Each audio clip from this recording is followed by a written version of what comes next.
You're an expert. You were on the task force. You were part of this effort when you were in the previous administration, and you're saying in this administration that you can't rule out the fact that our government was lying to us when they told us the vaccinated could not get the virus. I don't know about their discussions that they had in the task force, so I can't tell you that. I can tell you as a family member who had individuals that were susceptible, of course we got everybody vaccinated, but we still used layered protection during surges, because I knew potentially the vaccine immunity would wane like natural immunity waned.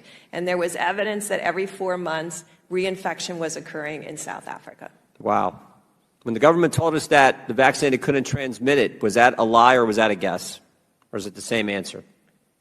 I think it was hope that the vaccine would work in that way. And that's why I think scientists and public health leaders always have to be at the table, being very clear what we know and what we don't know. This is important for the country to know. So when I asked the question, when the government told us that the vaccinated couldn't get it, and I asked you if it was a guess or a lie, you said you don't know. You said you think it was hope. So what we do know is it wasn't the truth. So they were either guessing, lying, or hoping, and communicating that information to the citizens of this country.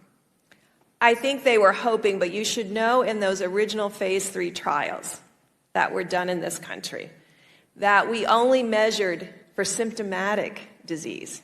So we weren't proactively testing everybody in those trials to see if they got infected with mild or asymptomatic disease. And so people had to present within the clinical trial.